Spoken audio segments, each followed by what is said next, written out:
Kavania Susanto. Kavania Susanto ialah Kavania Susanto berpengalaman dalam bidang psikologi klinis dan juga sumber daya manusia dan pengembangan, perekrutmen, pelatihan, dan juga konseling. Dengan pengalaman kerja di biro psikologi, rumah sakit, perusahaan, dan juga sekolah khusus, Kavania telah menyelesaikan proyek Kavania telah menyelesaikan proyek di biro psikologi sambil mempertahankan IPK-nya 3,85 dengan predikat cum laude, teman-teman. Dalam gelar sarjana dan magister, Kavania telah meraih beberapa prestasi dalam berbagai kompetisi regional dan juga bergabung dengan beberapa kegiatan organisasi. Cavania sendiri telah percaya dengan kepemimpinan dan juga layanan serta manajemen timnya yang telah dilakukannya. Dia merupakan seorang magister psikologi profesional lulusan Universitas Airlangga dan juga sarjana psikologi lulusan dari Universitas Sanata Dharma. Pengalaman kerjanya sendiri, ia merupakan founder dari Klinik Asanara Kalidoni Palembang. Dan sekarang ia telah mendirikan dan juga seorang psikolog yang bertanggung jawab atas konseling, psikoterapi, wawancara, penilaian dan juga laporan psikologis untuk kebutuhan klinis, pendidikan, dan juga organisasi. Selanjutnya, materi akan langsung dipaparkan oleh Kak Fania Santoso. Kepadanya dipersilahkan. Oke, selamat malam Steppers. Terima kasih ya Kak Dewi untuk tadi perkenalannya. Untuk teman-teman Steppers luar biasa ya meskipun di malam hari tapi masih menyempatkan hadir di sesi kita malam ini. Itu luar biasa ya kita apresiasi bersama ya. Sebelumnya tak kenal maka tak sayang. Tadi juga sudah diperkenalkan sama Kak Dewi, izinkan saya memperkenalkan diri. Jadi nama saya Fania Susanto, saya biasa dipanggil Fania, psikolog dari Klinik Asanara. Saya praktik offline-nya itu di Palembang ya, di Sumatera Selatan, tapi syukurnya karena teknologi yang sekarang luar biasa, jadi kita bisa belajar bareng-bareng nih ya, di basic training malam hari ini. Jadi bukan hanya nanti satu arah, tapi kalau teman-teman misalkan ada pertanyaan, atau mungkin ada hal-hal yang mau didiskusikan, boleh banget ya, Kak Dewi ya, bener ya, sama teman-teman diaktifin kolom chatnya itu nggak apa-apa. Jadi nanti ada pertanyaan atau ada yang mau didiskusiin, itu boleh ya disampaikan di kolom chat juga gitu. Kemudian ini saya share screen atau dibantu oleh tim? Ini aku. Oke, siap. Nah, jadi ini oke, terima kasih untuk bantuannya. Jadi kita bahas ya di malam hari ini yaitu resilience mental gitu ya. Artinya ketahanan itu kan nggak cuman secara fisik aja nih teman-teman. Resiliensi mental tuh seperti apa? Tapi sebelum kita mulai tentang resiliensi mental, mungkin aku pengen tahu dulu ya, menurut teman-teman penting nggak sih materi atau skills yang akan kita pelajari di sesi malam ini? Seandainya itu penting, menurut teman-teman apa pentingnya? Atau mungkin harapan teman-teman deh untuk join di webinar malam hari ini seperti apa? Boleh mungkin ya diketik dulu di kolom chat sambil kita lihat nih teman-teman udah ready belum?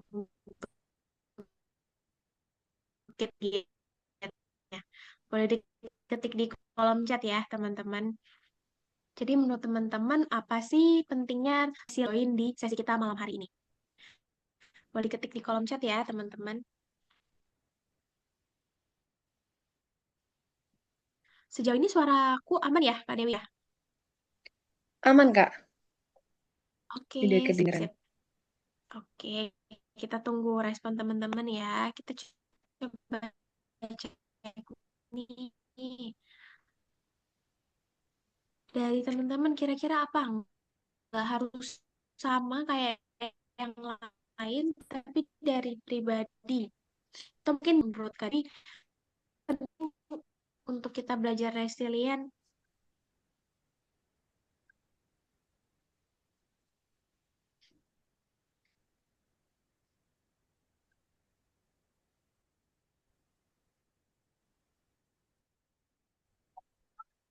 Iya.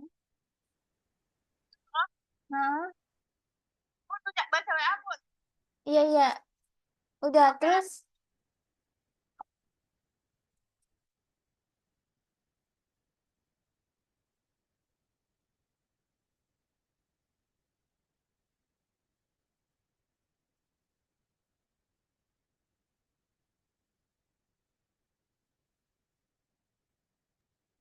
Kak Dewi dari Kak Fanianya. Oh ini sudah kembali. Oh, oke. Oke. Te- em, Oke, tes-tes sekarang sudah lancar ya, teman-teman ya. Steppers. Sudah, Kak. Ini sudah ada Oke, baik. beberapa yang jawab di kolom komentar juga, Kak. Oke, baik. Thank you, Kak Dewi. Jadi ini penting ya, kalau menurut Kak Pipit, penting banget biar kita bisa lebih tenang menghadapi tantangan ataupun problem hidup. Oke, thank you, Kak Pipit. Ini Kak Al ya. Penting, Kak, karena dengan belajar resilient mental dapat membuat kita lebih bisa beradaptasi pada situasi yang mungkin tidak terduga ke depannya. Jadi, tidak tiba-tiba mental dan pada situasi yang kita tidak pahami. Terus dari Kak Aulia Zahra, sangat penting, Kak, agar kita bisa mengimplementasikan ketenangan di dalam kehidupan. Kemudian, ada juga dari Kak Rizky Aryani, agar bisa beradaptasi dalam menghadapi tantangan atau kemungkinan buruk yang akan terjadi. Nah, ini luar biasa ya, teman-teman steppers yang sudah join. Jadi, ternyata kita perlu tahu dulu nih, apa sih pentingnya agar ini menjadi penguat. Kenapa kita perlu untuk belajar atau melatih skills ini. Boleh di next slide-nya, Kak? Jadi tentang resilience mental gitu ya. Kalau tadi kakak sudah sampaikan semuanya, itu benar banget. Dan kalau kita rangkum, mungkin itu bisa diwakili. Kalau tadi kan ini juga merupakan komunitas untuk persiapan kerja gitu ya. Artinya ini kebutuhan nih sebenarnya di tempat kerja juga loh kakak steppers. Karena apa? Karena di tempat kerja itu sangat mungkin loh situasinya berubah-berubah. Artinya, kita perlu adaptif gitu kan. Dengan resilience, artinya kita punya kemampuan untuk adaptif itu. Makanya kita penting nih untuk bisa mempelajari apa sih resilience secara mental misalnya. Kemudian tentunya pasti mampu menghadapi stres atau tekanan, karena tekanan itu sebenarnya akan selalu ada ya selama kita hidup. Tapi gimana cara untuk mengelolanya, agar tidak sampai ke burnout atau mungkin gangguan-gangguan yang lebih berat lainnya. Kemudian kesejahteraan emosional dan psikologi, serta menjaga hubungan sosial yang sehat. Nah, dari hal-hal yang sudah disampaikan oleh kakak-kakak tadi, itu semuanya benar ya, tepat. Jadi gimana sih caranya untuk kita tahan atau kita resilient? Kita cek dulu nih, pengertiannya sebenarnya apa sih dari resilience mental? Boleh dilanjut?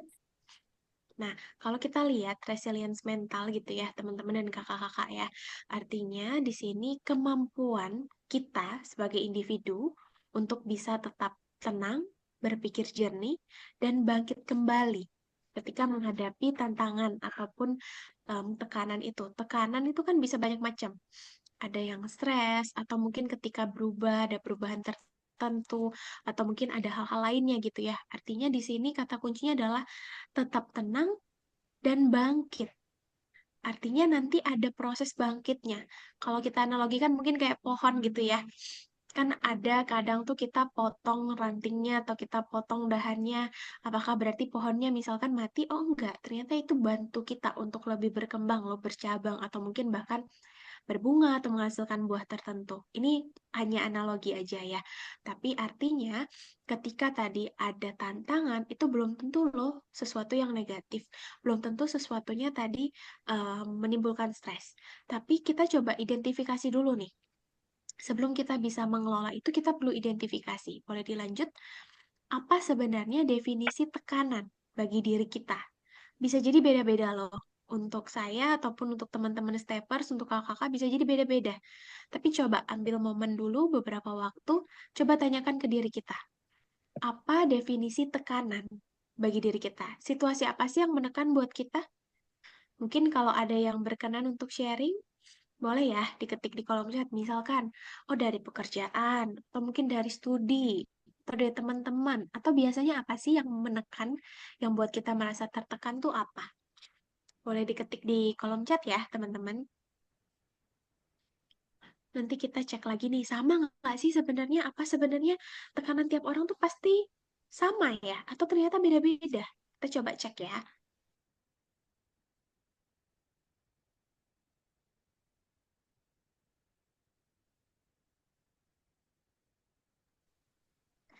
Oke, sambil kita tunggu teman-teman untuk ketik. Oh, ini udah ada nih yang ketik. Jadi dari Kak Aulia Zahra ya. Tekanan versinya Kak Aulia adalah sering membandingkan pencapaian orang dengan pencapaian diri sendiri yang nggak sebanding. Oke, artinya ketika melihat pencapaian kita nggak sama dengan orang lain, itu buat kita merasa tertekan gitu ya versinya Kak Aulia. Teman-teman gimana yang lain? Sama nggak atau beda? Apakah sama atau mungkin berbeda? Kalau dari versi Kak Aulia gitu tuh, atau semuanya sama? Kita coba cek ya dari diri kita dan dari teman-teman yang lain seperti apa. Nah, sambil kita tunggu teman-teman yang lain merespon, menurut teman-teman mungkin boleh nih dikasih reaction kalau misal nggak memungkinkan untuk ketik. Tekanan itu positif atau negatif? Boleh diketik ya, teman-teman. Positif atau negatif, atau boleh kasih reaction mungkin ya, kita pakai emoticon. Emoticonnya, misalkan kalau teman-teman ngerasa oh, ini adalah sesuatu yang positif. Boleh kasih jempol atau kasih emot yang happy gitu ya. Tapi kalau misalkan tekanan itu adalah sesuatu yang negatif, boleh dikasih reactionnya, misalkan emot-emot yang sedih gitu. Coba teman-teman. Oke, coba kita lihat. Ada yang udah kasih reaction? Jadi kalau menurut teman-teman tekanan itu positif, boleh dikasih jempol atau dikasih emoticon reaction yang happy ya. Tapi kalau misalkan tekanan itu sesuatu yang negatif, bisa dikasih emot yang sad. Misal nih, kalau ini tekanan itu sesuatu yang positif. Oke, oke, dari Kak Pipit kasih jempol. Dari Kak Bintang, oke, kasih ini ya, emot nangis ya, berarti cenderung negatif ya. Oh, ada yang jawab dua-duanya. Oke, menarik nih ada yang jawab dua-duanya. Oke, oh sama ada tambahan juga ya dari Kak Fadilah Fakih. Ketika terjadi permasalahan yang di luar dugaan kita, ataupun goals yang tidak sesuai dengan harapan. Nah, ini benar ya teman-teman ya. Jadi hal-hal tadi bisa jadi sumber-sumber tekanan kita tuh berbeda-beda. Misalnya dari Kak Pipit, rencana yang sudah dipersiapkan tapi aplikasinya nggak sesuai rencana. Oke. Jadi, dalam hal ini ada hal-hal yang bisa jadi sudah kita rencanakan, tapi tiba-tiba berubah atau di luar dugaan, atau tadi pencapaian yang tidak sesuai nih sama harapan kita. Itu bisa jadi tadi situasi yang menekan. Dan ternyata bisa jadi beda-beda ya teman-teman dan kakak-kakak. Versinya tekanan kita sama orang lain tuh bisa jadi beda-beda gitu. Nah, sekarang kita coba cek. Kalau tadi tekanan itu bisa positif, bisa negatif, sebenarnya tekanan itu bisa nggak sih dua-duanya gitu ya? Ternyata bisa loh. Nanti kita cek ya, kenapa sih bisa dua-duanya? Kenapa tekanan itu bisa positif, bisa negatif? Jadi tadi nggak ada teman-teman steppers yang salah ya. Artinya situasi yang menekan itu bisa positif, bisa juga negatif. Kita cek nih, gimana caranya untuk kita bisa resilience. Apa sih yang perlu kita lakukan dalam prosesnya? Kalau kita lihat di emoticon, di gambar selanjutnya, boleh di next slide, Kak. Apakah resilience itu kita harus seperti gambar pertama? Bajunya compang-camping gitu ya, keringetan gitu, terus itu yang dinamakan resilience? Atau kita tetap happy aja, mukanya tersenyum lebar, masih bisa kedip mata satu lagi ya, kalau yang di gambar yang tengah ya? Atau yang terakhir itu, artinya emosinya kita bisa cepet banget berubah-berubah. Apakah ketika seperti gambar pertama, gambar kedua, atau gambar ketiga kira-kira? Resilience-nya versi teman-teman steppers yang kayak gimana? Gambar satu, gambar dua, atau gambar tiga? Boleh nih diketik di kolom chat angkanya doang, satu atau dua atau tiga misalnya. Kira-kira satu atau dua atau tiga. Oke, dari Kak Olia seperti nomor tiga. Oke, yang lain sama nomor tiga semua? Oke, Kak Pipit juga nomor tiga. Kak Zaira juga nomor tiga. Wah, kompak banget ya. Oke, sejauh ini tiga semua ya. Nggak ada yang nomor satu dan nggak ada yang nomor dua ya. Berarti teman-teman dan kakak-kakak ya. Oke, nanti kalau ada yang mau replay lagi boleh ya. Jadi, ternyata tidak selalu loh ketika kita keringetan, terus bajunya kan kayak compang-camping sampai robek gitu ya. Artinya kita resilience gitu. Bisa jadi iya, tapi belum tentu. Sama halnya juga dengan gambar kedua. Ketika kita baik-baik saja, tersenyum, belum tentu juga sebenarnya secara emosional, secara mental kita baik-baik aja. Karena kadangkala yang sifatnya mental tadi atau psikologis itu sesuatu yang tidak bisa dilihat. Mungkin bisa nampak gitu ya, manifestasinya dalam bentuk perilaku. Tapi tidak selalu nampak. Ketika misalkan kita pendam, atau kita repress, atau kita alihkan ke bentuk yang lain. Atau bisa jadi nih, bentuk gambar kedua ini ketika kita sudah mampu mengelola itu. Bisa jadi juga. Tapi belum tentu juga sebenarnya, termasuk gambar yang ketiga. Jadi ini sebenarnya gambarnya menjebak ya, teman-teman steppers. Nggak ada yang mutlak satu sisi, tapi tergantung kita mau lihat dari perspektif mana. Gambar yang ketiga, ini tuh juga sebenarnya bisa jadi loh, disimbolkan sebagai mood swing. Ketika misalkan, oh mood kita berubah-berubah nih, cepet banget nih ganti-gantinya. Dari senyum terus tiba-tiba ketawa, tiba-tiba marah, sedih, takut. Atau bisa juga diartikan sebagai, oh kita bisa mengelola emosinya tadi. Artinya nggak sedih sepanjang hari, bukannya yang happy atau takut sepanjang hari, tapi kita bisa kelola menyesuaikan situasinya. Jadi tadi dari teman-teman steppers tergantung ya perspektifnya seperti apa. Tapi apa sih yang bisa kita lakukan langkah-langkah praktiknya mungkin ya untuk kita menjadi lebih resilient secara mental. Boleh dilanjut? Ini langkah pertama yang sebenarnya sudah teman-teman steppers lakukan dari tadi. Langkah pertama adalah kita perlu bangun kesadaran diri. Makanya dari awal tadi, apa sih tujuannya, apa sih pentingnya, sebenarnya ini sudah kita aktivisasi cara atau langkah pertama. Jadi kita mencoba mengenali apa sih yang kita pikirkan, apa yang kita rasakan, dan apa yang kita harapkan. Kemudian kita usahakan fokus pada kondisi here and now. Artinya, ketika perubahan itu terjadi kan pasti ada sesuatu yang tidak sesuai nih sama harapan kita atau rencana kita. Rencana itu pasti sudah dibuat sebelumnya ya, benar-benar. Benar ya teman-teman steppers ya.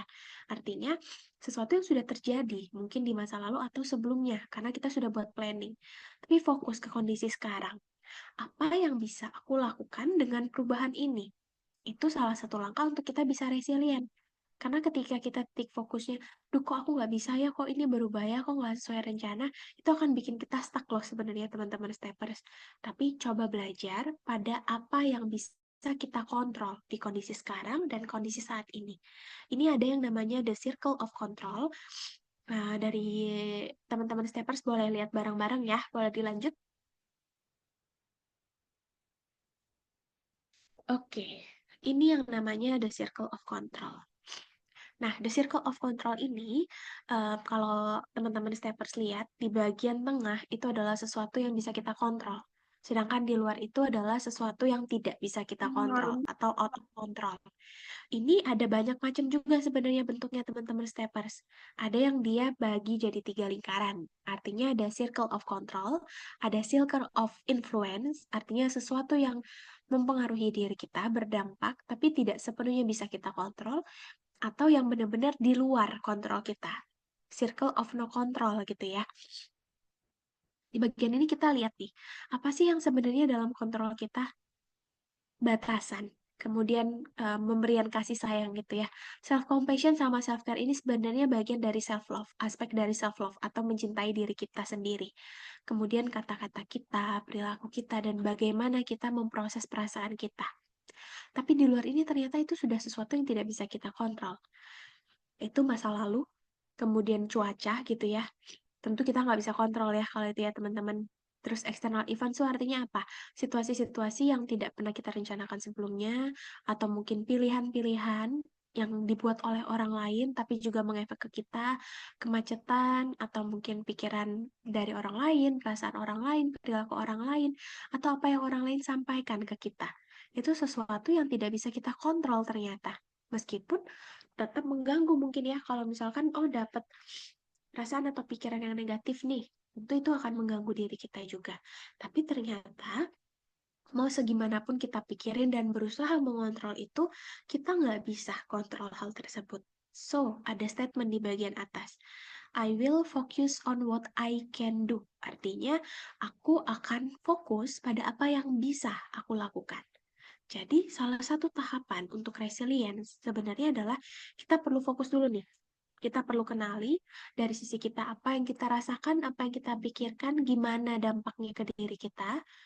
Lalu pelan-pelan pilah, apa ya yang masih dalam kontrolku, yang mana ya yang di luar kontrolku, agar kita bisa tadi bangkit lagi dari perubahan yang ada, dari tantangan yang ada, tidak stuck di satu titik aja.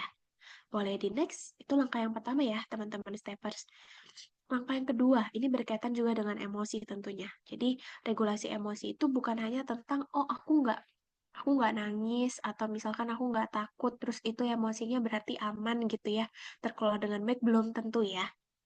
Karena emosi itu pada dasarnya kita tetap punya emosi positif dan negatif, yang mana masing-masing emosi tentu punya fungsinya. Contohnya misal air mata.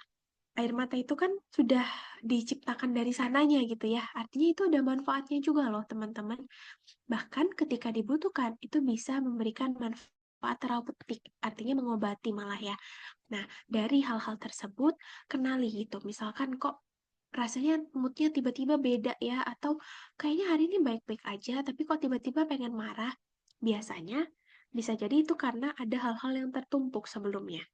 Artinya mungkin nggak mengganggu di sekarang, tapi sebelumnya itu kita mungkin abaikan, atau kita oh ya udahlah nggak apa-apa, kita repress, kita tahan perasaan-perasaan itu yang belum keluar, hal-hal negatif tadi itu yang akhirnya mengganggu kita, kemudian ngefek lah tadi, mungkin dampak yang dirasain mood swing, tiba-tiba marah, atau misal dampaknya tuh dari rumah terus ke bawah ke kerjaan, atau misal dari kerjaan ke bawah ke pasangan, atau mungkin hal lainnya, jadi transferring tanpa sadar. Jadi penting untuk kita bisa regulasi emosi. Biasanya hal-hal yang bisa membantu, untuk sederhananya ada yang namanya teknik pernafasan gitu ya. Nanti kita cek ada opsinya gitu ya teknik pernafasan ini. Kemudian juga bangun gaya hidup yang sehat. Gaya hidup yang sehat itu seperti apa? Dari pola makan, pola tidur, dari aktivitas olahraga, itu ternyata mempengaruhi juga loh secara emosi kita. Jadi, tidur yang cukup, kalau misal di usianya teman-teman steppers, itu sekitar 7-8 jam, 6-8 jam gitu ya. Terus misalkan dari pola makan ini bukan cuma makan sehari 3 kali, tapi lihat nutrisinya. Kan kita belajar tuh ada 4 sehat 5 sempurna. Cukup nggak sih? Atau selama ini ternyata karbo aja? Atau selama ini gula aja? Atau sudah cukup imbang dengan buah-buahan, dengan sayur-sayuran, dan diiringi tentunya dengan olahraga. Ada juga yang pakai metode mindfulness, jadi kayak bentuknya meditasi gitu ya, teman-teman. Boleh dilanjut, kita lihat nih. Cek namanya teknik pernafasan, ada 2 jenisnya. Yang pertama, itu square breathing. Artinya ini kalau teman-teman lihat kan square itu persegi ya, makanya dia 4 detik tiap sisinya. Jadi tarik nafas dari hidung, 4 detik, dihitung 1, 2, 3, 4, ditahan 4 detik, kemudian dikeluarkan dari mulut, dihembuskan, kemudian tahan dulu, artinya jeda dulu, baru kita tarik nafas lagi. Nah, dalam prosesnya ini kan ada 4 sisi ya. Biasanya bisa diulang 2 kali 4. Artinya diulangin sampai 8 kali. Atau misalkan kalau teman-teman ngerasa lebih nyaman tanpa berhitung juga nggak apa-apa. Atau bisa pakai metode jari tangan. Jadi, tarik nafas dari jempol, ini untuk yang teman-teman yang misal butuh visualisasi ya. Jadi, tarik nafasnya dari jempol ke atas, tahan. Nanti sampai di puncak turun, hembuskan, nanti naik lagi sampai jari kelingking. Terus kalau udah selesai di kelingking, boleh balik lagi sampai jari jempol. Sampai rasanya itu lebih nyaman, lebih lebih netral gitu ya perasaannya. Yang misalnya pengen marah-marah, nggak perlu merespon apa-apa, cukup tarik nafas dulu. Jadi harapannya kita nggak mengeluarkan kata-kata yang misalkan, oh karena tekanan nih, terus kita tidak bisa atasi tekanan tadi, dan itu malah ganggu secara mood. Dan mood tadi kan bisa jadi dampaknya ke aspek sosial juga ya, teman-teman steppers. Ini yang perlu hati-hati juga gitu dalam prosesnya. Atau boleh tadi ya sambil pejamin mata, bayangkan kira-kira tempat yang nyaman buat aku tuh apa, misalkan, atau hal lainnya. Ini adalah beberapa opsi untuk teknik pernafasan. Boleh lanjut lagi? Kalau ini adalah beberapa opsi alternatif juga yang biasanya bisa membantu kita nih untuk menenangkan gitu ya ketika kita lagi merasa ada situasi di bawah tekanan atau penuh tekanan. Ini banyak macam, jadi nggak harus semuanya dilakuin dalam satu waktu, tapi bisa dipilih dari teman-teman steppers. Yang mana yang paling cocok, yang mana yang paling sesuai. Misalnya, try inversion ini kan kayak ini ya, pakai tangan satu berdiri gitu kan handstand. Tapi kalau kita nggak terbiasa jangan dicoba ya. Artinya mungkin bentuk lainnya olahraga gitu. Terus tadi visualisasikan di tempat yang tenang, di tempat yang aman. Misal kita berandai-andai, kalau aku sekarang ada di tempat yang aman, tempat yang nyaman, bayangkan tempat itu apa? Misalkan pantai, atau mungkin rumah, atau mungkin kamar, kita visualisasikan tadi. Terus bisa juga dengan cara diobrolin gitu ya. Jadi dengan curhat, dengan kita mendengarkan, saling sharing sama rekan kerja, atau mungkin sama teman, atau sama keluarga, sama figur-figur yang bisa kita percaya itu juga bisa mengurangi. Atau berbagai opsi lainnya ya, ada yang pakai minuman hangat, atau minuman yang menyenangkan, atau tiup pakai pinwheel atau tiup kertas, atau dengan kita kasih pelukan, atau kalau yang suka journaling itu boleh journaling. Jadi opsi-opsi ini opsional ya teman-teman steppers untuk membantu kita harapannya meregulasi emosi nih, calm down coping skills, artinya menenangkan kita gitu. Oke, itu yang kedua ya. Jadi tadi yang pertama kita perlu kenali dulu, kemudian kita perlu regulasi emosi. Nah, ini yang ketiga, yang juga nggak kalah penting ya teman-teman. Oke, nah yang ketiga ini ada namanya appraisal ya. Jadi appraisal ini arti lainnya adalah penilaian gitu. Mungkin boleh di next slide dulu, baru kita back ke slide ini lagi. Jadi di sini kita akan belajar nih. Ternyata penilaian itu mempengaruhi loh teman-teman respon kita. Ini ada kaitannya tadi dengan ketika saya bertanya di awal, kalau tekanan itu positif atau negatif sih? Ada yang jawab negatif, ada yang jawab positif, ada yang jawab dua-duanya ya. Jadi sebenarnya bisa dua-duanya teman-teman. Artinya tergantung cara kita mempersepsikan atau cara penilaian kita, appraisal kita terhadap suatu situasi. Ketika resilient, artinya ketika ada tekanan, itu kita akan anggap itu sebagai suatu tantangan, suatu pertumbuhan. Contohnya di sini adalah misalkan ada ujian matematika gitu ya, dimana ujian, mau matematika, mau apapun, itu kan bukan sesuatu yang menyenangkan, sesuatu yang pasti menekan. Tapi ketika situasinya ini menekan, misalkan, oh karena appraisal kita menilai ini sebagai sesuatu pengembangan diri, sesuatu yang positif, oh aku akan belajar, aku akan mempersiapkan diri. Tapi seandainya kita anggap ini sebagai sesuatu yang menekan, yang mengganggu, kayak X ngapain gitu kan ngerjain ini gitu ya, ini melampaui diriku nih, kita nggak bisa, jadinya panik, atau mungkin kita jadi nge-freeze. Hal-hal ini yang akhirnya menjadi respon yang negatif tadi. Tapi lain sisi, ketika kita memandang ini dengan penilaian yang positif, penilaian kita itu bisa menjadikan eustress. Kalau teman-teman pernah dengar, eustress ini adalah stres yang positif. Artinya bisa mengembangkan diri kita. Jadi nggak semua stres itu ternyata negatif loh teman-teman. Kalau stres negatif namanya distress, kalau stres positif namanya eustress. Jadi ternyata misalkan atau konteks lainnya gitu ya dalam setting pekerjaan. Oh, dikasih tugas baru nih sama atasan. Kok cuman aku doang sih yang dikasih? Nah, itu kita menilai sebagai bentuk yang tadi cenderung negatif, cenderung menekan. Tapi kalau misalkan, oh aku dikasih kepercayaan, berarti aku dinilai punya potensi lebih ya. Ini yang akhirnya buat kita lebih resilience, lebih punya penilaian yang positif gitu. Boleh di back lagi ke slide sebelumnya, Kak? Jadi kalau kita tadi bahas appraisal di Oke, sip. Nah, jadi kalau kita bahas appraisal gitu ya, teman-teman steppers, ini kita perlu reframe gitu ya. Perubahan yang terjadi tadi, apakah itu sebuah ancaman atau tantangan? Kita perlu reframe, kita perlu ubah pikiran kita dari yang misalkan tadi, oh ini adalah sebuah ancaman menjadi sesuatu yang menantang. Hal positif apa ya yang akan aku dapatkan dari perubahan yang terjadi, dari tantangan atau tekanan yang ada sekarang. Itu untuk membuat kita menjadi lebih resilient. Jadi dari perasaan tadi kita kenali, kemudian dari emosinya diregulasi, dari kognitif juga. Karena ini kan proses berpikir ya, untuk kita nge-reframe itu kan secara kognitif. Apa ya yang bisa kita ubah gitu, untuk bisa mengembangkan fleksibilitas tadi dan fokusnya pada solusi. Bukan fokus pada, aduh karena berubah nih jadi kayak gini. Validasi emosinya nggak apa-apa. Wajar kalau ngerasain itu, ada capeknya juga pasti, tapi lanjutannya apa? Solusinya apa dari perubahan yang terjadi? Jadi dari pengalaman atau mungkin kegagalan tadi, kalau kita ibaratkan ketika pohon itu ditebang, belum tentu berarti pohonnya mati ya, tapi bisa jadi dia mau bercabang lagi nih, mau bertumbuh lebih lebat gitu. Boleh dilanjut untuk aspek perilaku atau mungkin secara sosial ya.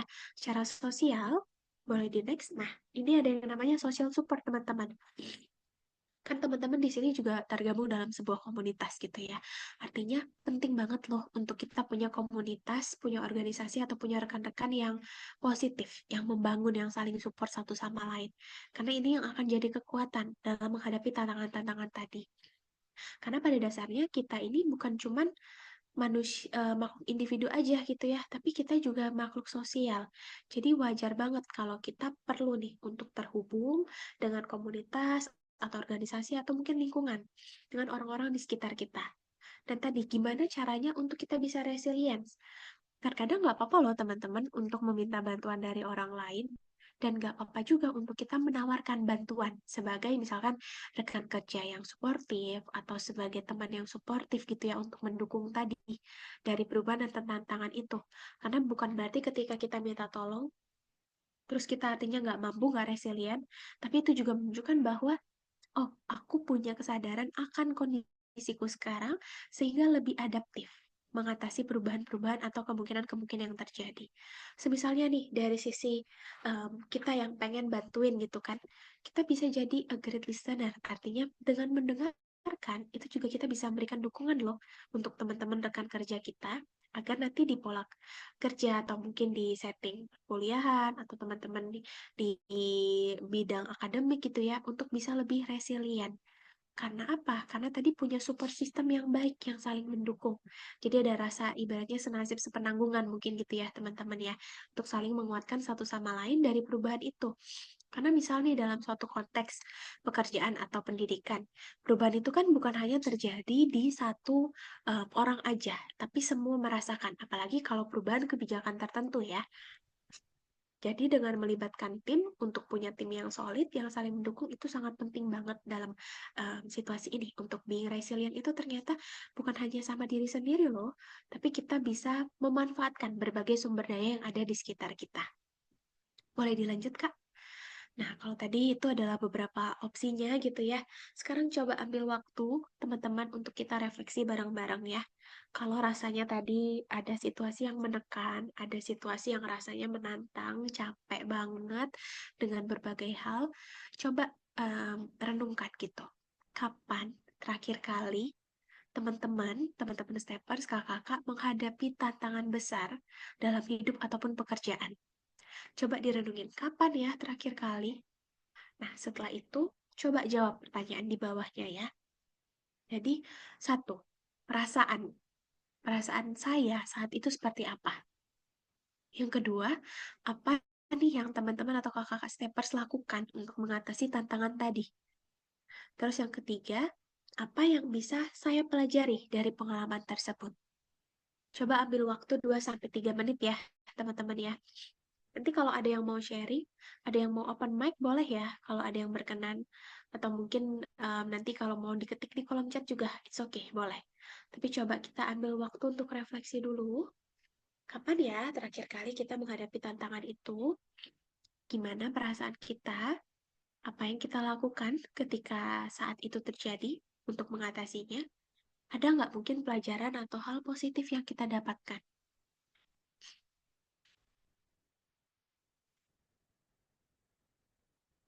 Ketika teman-teman bisa jawab ini, artinya sebenarnya teman-teman sudah cukup resilient loh. Karena artinya teman-teman sudah berhasil menghadapi tantangan besar dalam hidup.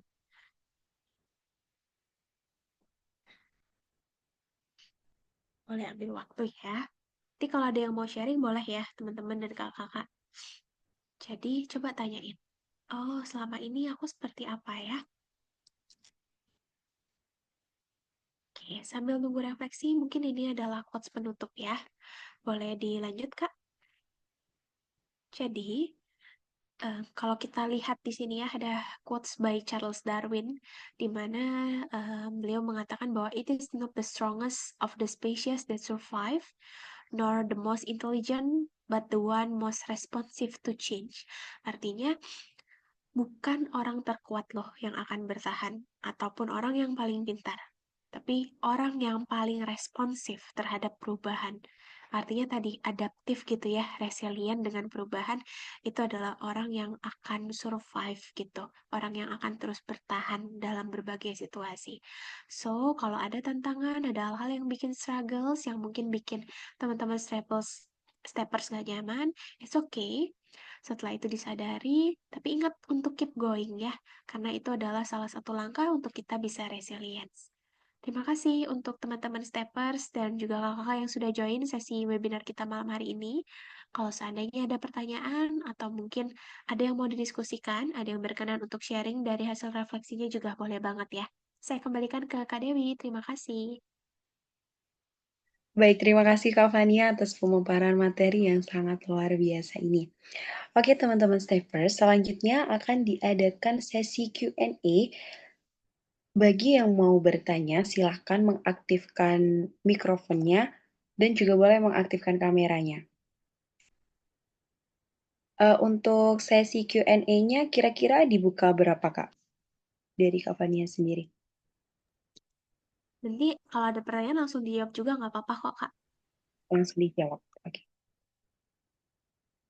Baik, teman-teman, apakah ada yang bertanya atau juga bisa nanya di kolom chat?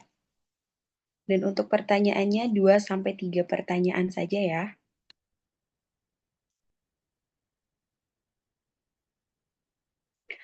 Ini Kak Fania, ada pertanyaan dari Kak Jauharotul Maftuha. Saya akan bacakan ya, Kak. Kak, aku pernah dengar bahwa emosi juga perlu dirilis.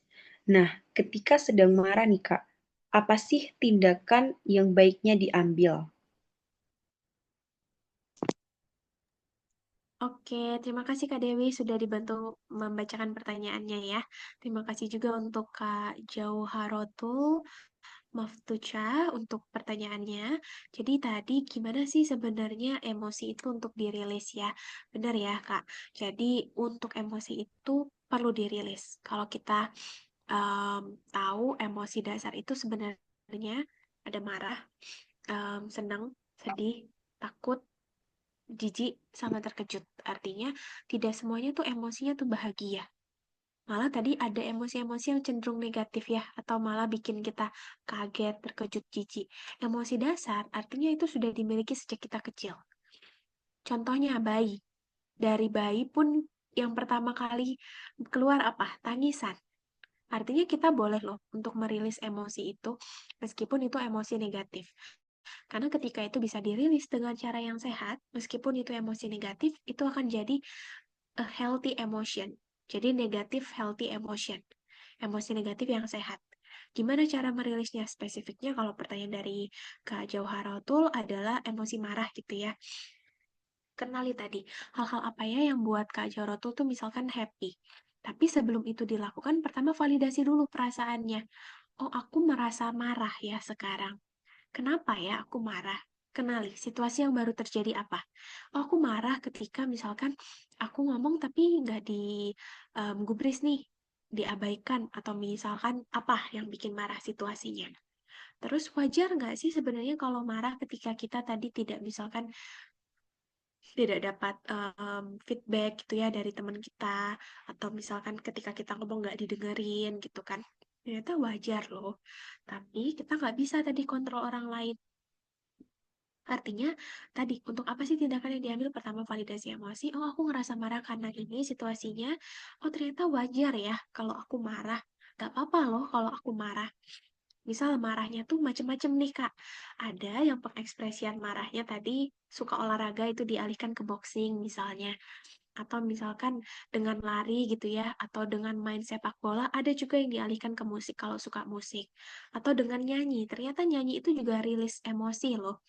Jadi ketika kita nyanyi, teriak-teriak, meskipun mungkin tidak langsung marah ke orangnya gitu ya, tapi itu juga ternyata merilis emosi marah kita, termasuk emosi-emosi lainnya. Sama halnya ketika kita dengerin musik sedih, kita akan cenderung transferring rasa sedih juga. Atau ketika musiknya cenderung positif, itu juga membantu kita untuk merasakan emosi positif. Jadi gimana tindakan yang diambil? Validasi, Kemudian kenali hal-hal apa ya yang bisa membantu aku untuk tadi mendapatkan emosi positif, tapi bukan langsung di-switch gitu ya. Oh, ya udah aku sekarang marah. Ya udah nggak apa-apa, nggak usah marah, nggak apa-apa. Ketika kita bilang nggak apa-apa, ini bukan cuma untuk cewek aja ya teman-teman steppers ya, tapi untuk cowok juga. Meskipun kadang kan banyak yang bilang nggak apa-apa itu cewek gitu ya. Tapi ini berlaku untuk kita semua ya. Artinya kalau misalkan kita lagi ngerasa nggak nyaman, itu bukan berarti diabaikan. Memang kita akan fokus pada apa yang bisa kita lakukan ke depannya, tapi pertama-tama validasi dulu emosinya. Oh, aku ngerasain ini karena sumbernya apa, ternyata wajar loh kalau aku ngerasain ini. Baru selanjutnya apa yang bisa kita lakukan agar tidak berkubang di emosi itu. Apakah menjawab dari Kak Jauharoto, atau mungkin ada yang mau ditanyakan lagi, nanti boleh disampaikan ya, Kak ya. Terima kasih. Bagaimana dari Kak Jauharoto? Apakah ada feedback? Sepertinya sudah terjawab Kak, dan Kak Jauharoto bilang terima kasih banyak atas jawabannya. Selanjutnya Oke, ini ada pertanyaan dari Kak Ilma Bainiah. Saya juga izin bertanya Kak, bagaimana menghadapi sesuatu masalah yang terus-menerus berputar di otak dan kalau dikeluarkan akan dirasa jadi sebuah emosi yang keluar. Bagaimana mengatasi masalah seperti tersebut Kak? Oke, terima kasih Kak Dewi, terima kasih juga Kak Ilma ya untuk pertanyaannya. Jadi pertama tadi gimana untuk menghadapi masalah yang terus berputar di otak? Oke, pertama kalau masalah itu mengganggu dan berputar di otak, ini yang kita sering kenal mungkin dengan overthinking misalnya ya, atau mungkin ada kekhawatiran tertentu yang di pikiran kita, yang itu pasti bisa ngefek nih ke emosi, ke perilaku kita, atau mungkin ke sosial atau fungsi sehari-hari kita. Tapi sebenarnya coba nih, teman-teman kakak-kakak ya, wajar nggak sih kalau kita tuh ngerasain emosi? Jadi kan tadi dari Kak Imam bilang ya, kalau dikeluarin dirasakan sebuah emosi yang keluar. Wajar nggak sih sebenarnya? Wajar. Artinya nggak apa-apa untuk emosi itu keluar. Artinya Kak Ilma adalah manusia gitu kan. Manusia tuh pasti punya emosi. So it's okay, nggak apa-apa kalau emosinya keluar. Tapi mungkin cara pengeluarannya tadi untuk tetap sehat, untuk tetap adaptif, tidak yang destruktif, artinya tidak merusak atau membahayakan diri kita atau orang lain gitu ya, tapi yang sifatnya konstruktif. Oh, dengan aku mengeluarkan emosi ini lebih lega, bisa istirahat, bisa tidur, bisa nyenyak, misalnya gitu. Tapi gimana caranya kalau masalah itu terus memutar di otak, terus misalkan itu nggak bisa kita keluarin? Metode yang paling efektif biasanya kalau menurut penelitian ya teman-teman steppers itu adalah dengan journaling.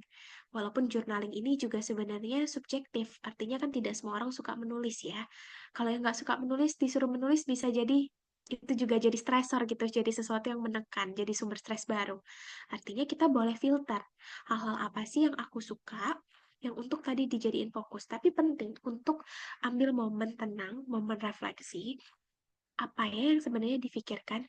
Kalau nulis itu nggak cukup nyaman, nggak apa-apa, misal dialihkan dengan mengetik gitu ya. Jadi nggak harus tulis tangan, tapi dialihkan dalam bentuk tulisan lain. Karena tapi perlu dikeluarin kalau ada sesuatu yang penuhin otak atau pikiran.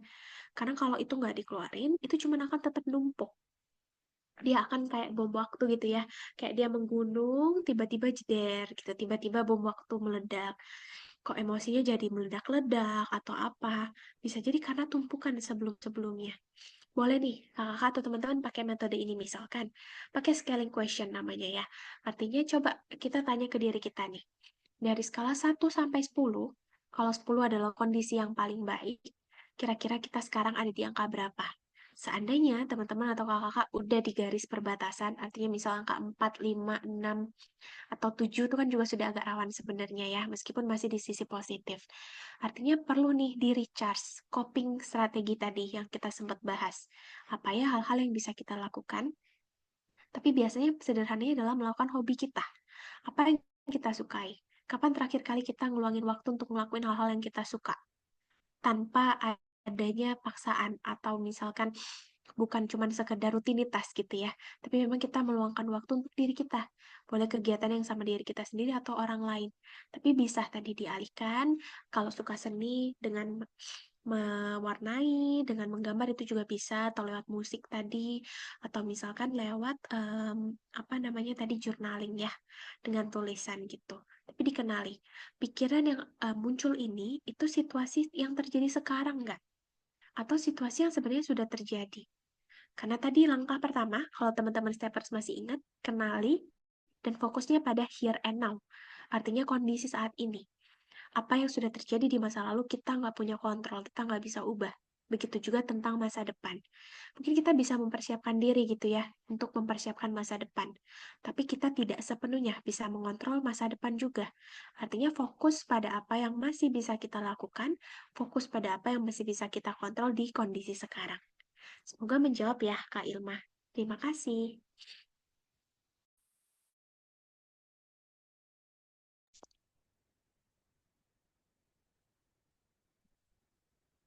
Baik dari Kak Ilma sendiri, apakah sudah menjawab atau ada feedback lagi?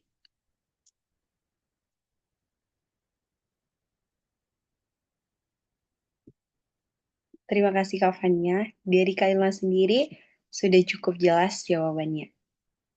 Mungkin ada satu pertanyaan lagi yang akan disampaikan ke Kak Fania. Silahkan ditulis di room chat berikut. Nah, ini Kak, ada dari Kak Devina Jevanya. Izin bertanya Kak, apakah kita bisa mengukur resilience mental seseorang? Kalau bisa, dengan cara apa aja ya Kak? Dan apa bedanya antara resilience mental dan resilience emosional?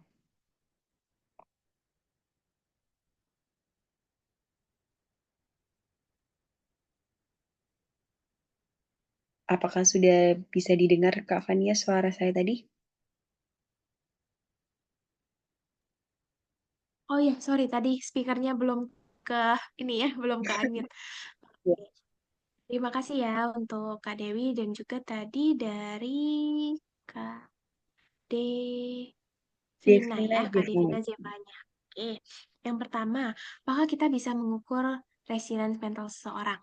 Bisa, tapi dalam prosesnya biasanya perlu bukan cuman dari skala aja gitu ya. Salah satunya bisa pakai skala atau kuesioner. Itu kan banyak tuh kalau teman-teman nanti cek-cek di jurnal atau cek-cek di apa namanya di literasi, ada yang mengembangkan skala ukur berupa kuesioner untuk mengukur resiliensi gitu. Itu bisa. Tapi bisa juga kita observasi, jadi ditunjang dengan observasi atau dari proses wawancara ketika ngobrol. Gimana sih tahapan-tahapan kita ketika ada tantangan muncul, hal apa yang bisa kita lakukan dengan tadi ya aspek-aspeknya.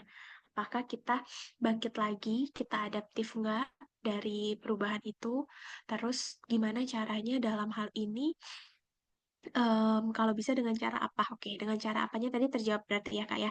Bisa jadi dengan, kuesioner tadi atau dengan observasi ataupun wawancara.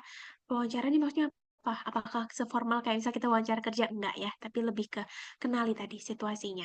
Ada nggak sih ketika tantangan, apakah kita cenderung menghindar atau kita cenderung mengabaikan masalah itu? Ketika kita masih takut untuk menghadapi konflik, bisa jadi kita belum cukup resilient. Bukan karena kita nggak mampu, tapi karena tadi ada manajemen konflik yang mungkin masih kita hindari, cenderung avoidant gitu ya. Atau konflik itu nggak nyaman loh, kan namanya juga dapat kritik misalnya, atau ada perbedaan dari konflik. Artinya itu bisa jadi tolak ukur, tapi tidak mutlak. Oh, kalau orangnya nggak mau berkonflik, artinya nggak resilient belum tentu juga ya, jadi tidak mutlak. Jadi kita perlu cek nih secara komprehensif seperti apa. Kalau nanti perlu pengukuran secara khusus, itu sebenarnya ada ya teman-teman dan kakak-kakak ya.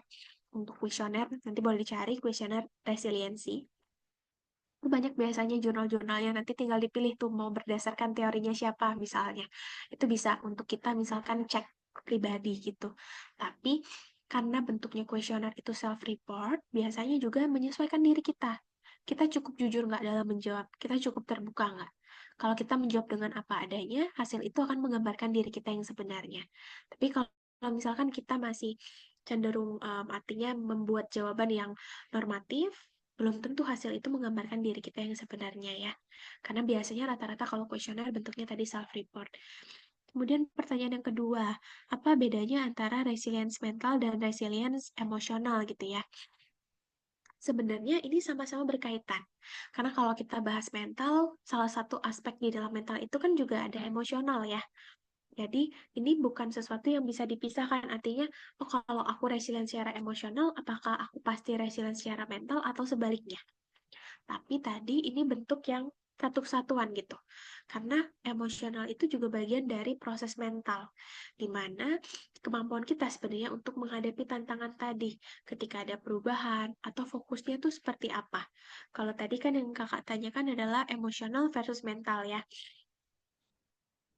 Di mana misalkan nih, kalau misalkan ketika kita berhadapan sama satu situasi, maka kita cukup adaptif dengan perubahan tersebut.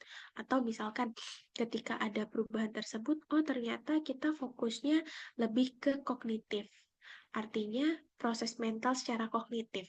Tapi apakah prosesnya secara emosional cukup oke?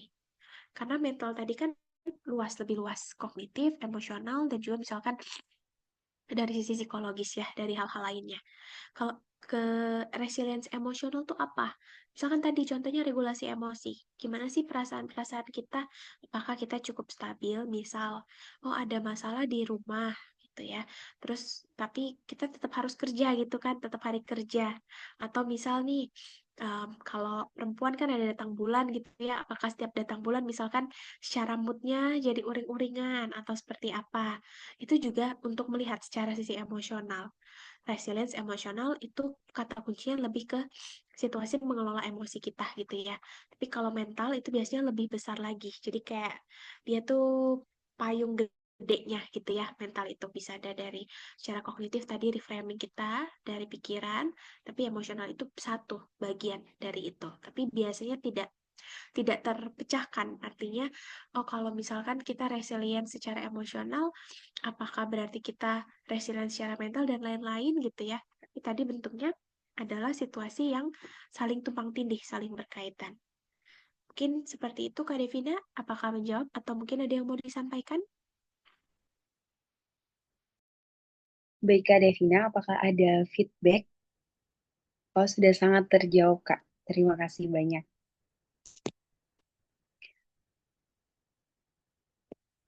Baik, teman-teman, karena sesi Q&A-nya sudah selesai, selanjutnya saya akan membacakan sedikit closing statement yang telah saya buat dari pemaparan materi yang telah disampaikan oleh Kak Fania. Resilience mental sendiri merupakan kunci bertahan dan juga berkembang di tengah kehidupan. Ini bukan tentang menghindari kesulitan, tetapi tentang bagaimana kita bangkit setelah terjatuh. Dengan pola pikir yang positif, dukungan sosial yang kuat, dan juga kemampuan beradaptasi, kita bisa menghadapi setiap rintangan untuk menjadi pribadi yang lebih tangguh. Ingat teman-teman, bahwa setiap kesulitan membawa peluang untuk tumbuh dan setiap kegagalan adalah langkah menuju kesuksesan. Seperti kata Kak Fania tadi, ketika pohon itu ditebang, bukan berarti pohon itu akan mati. Bisa saja akan menumbuhkan dahan dan juga cabang yang lebih rindang. Ketahanan bukan tentang seberapa keras kamu bisa memukul, tetapi seberapa keras kamu bisa dipukul dan tetap untuk bangkit. Mungkin itu saja yang bisa saya sampaikan dan juga saya paparkan dari resumen yang telah Kak Fania berikan tadi. Selanjutnya akan ada sesi penyerahan sertifikat yang akan disampaikan langsung dan juga diserahkan langsung oleh CEO Basic Stepper, Kak Arda Bintang. Kepadanya dipersilahkan.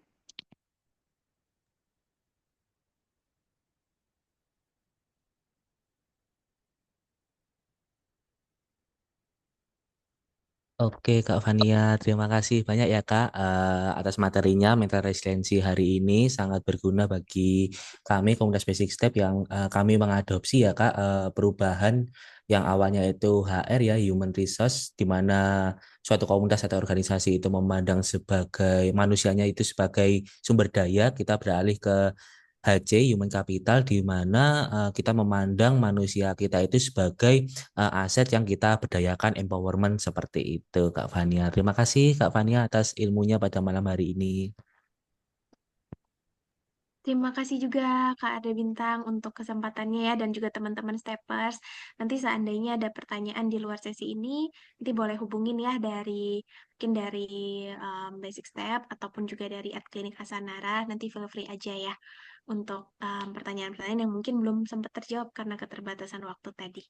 Thank you ya teman-teman Steppers. Terima kasih kembali, Kak. Oh iya, teman-teman, selanjutnya akan diadakan sesi foto bersama pemateri kita dan juga CEO Basic Steppers. Apa teman-teman boleh bisa sebentar saja mengaktifkan kamera?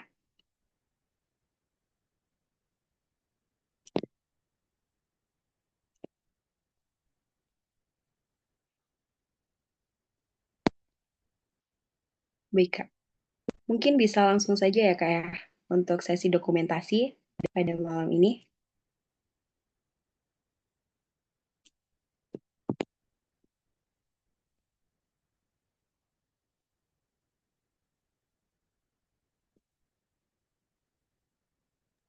Boleh dibantu hitung Kak Dewi? Baik. Sudah teman-teman semua?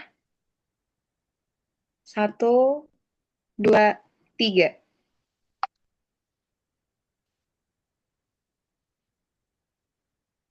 Baik, Kak, apakah sudah selesai? Sudah Kak. Oke. Selanjutnya ialah sesi penutupan dan juga untuk teman-teman nanti akan ada link absen yang akan di drop off oleh via DM Instagram kalian masing-masing melalui chat privat. Selanjutnya mungkin itu saja yang bisa saya bawakan pada materi pada malam hari ini. Untuk Kak Fania Susanto, terima kasih telah menyampaikan materi yang sangat luar biasa pada malam hari ini. Saya selaku moderator, mohon maaf apabila ada banyak salah kata yang telah saya ucapkan. Kurang lebihnya, terima kasih. Wassalamualaikum warahmatullahi wabarakatuh. Terima kasih teman-teman semuanya. Selamat malam. Selamat malam, Kak.